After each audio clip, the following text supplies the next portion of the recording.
flip turn. I'll use a dark color next to it, just like I did over here. This is one reason we call this kind of method painting. It follows a method, and in this case it's kind of repetitious. But I found that this is an easy way to paint a realistic rose. Well, it certainly looks realistic from here. And now, this is a bigger flip than that one, so I'm going to use 4 colors in this. Well, it's kind of in the glare for me, so I can't really tell how this is coming out, but pretty soon we'll get to see it. You just never judge a rose till it's through. I learned that. That petal is beginning to just stick right up at me. I can feel it coming up in the air. The fun part is when you get that light on there, the white.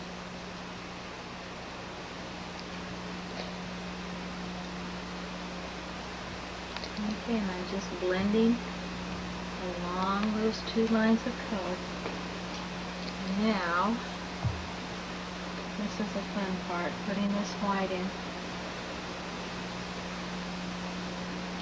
And just because you think that you need a lot of white in your brush,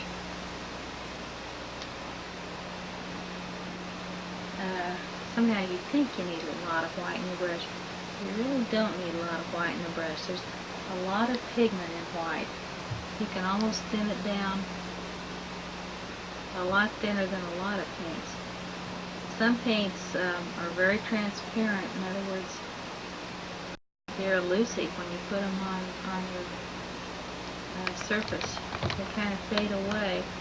But white, a good solid white, good solid titanium white, is very strong in color, so you don't need as much as you think. There's just a lot of pigment in there.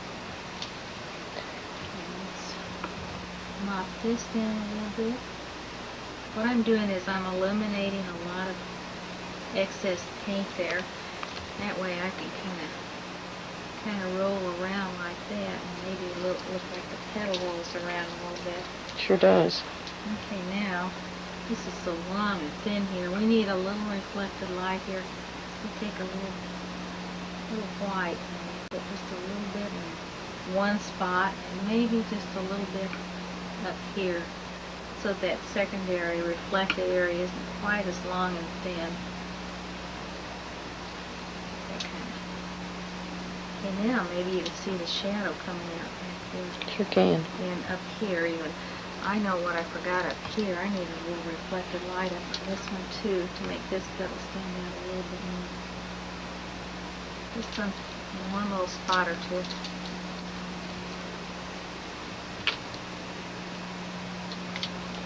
Okay, well, now we just have one petal to go. I can't hardly believe we're almost through this. I can't either. Well, I really can't. Well, let's see. Let's see how fast we can go over this petal. Okay, remember how we talked about the light source? Usually when I do a petal like this, I like to put my part of the petal that's closest to the light source in. I put that in first. And I really should have put this petal in before I put that petal in. Now I'm going to have to paint around this. I don't really like to do that. But we'll do it. I made a mistake. It's just easier to work from the back forward, and this is a good reason to show, good way to show you why we should do it like that. Okay, now I have that. I'm going to paint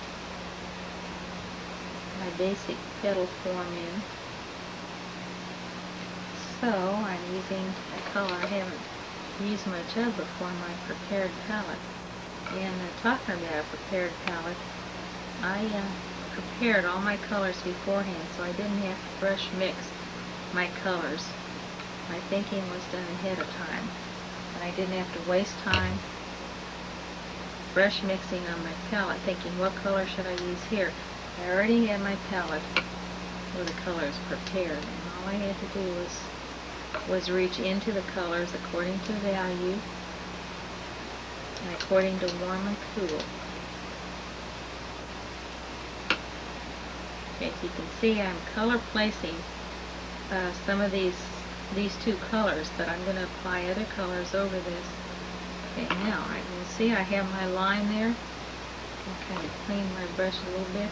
I'm going to go over and over and over that line with long strokes. I like to use long strokes, but that doesn't mean you have to. It's just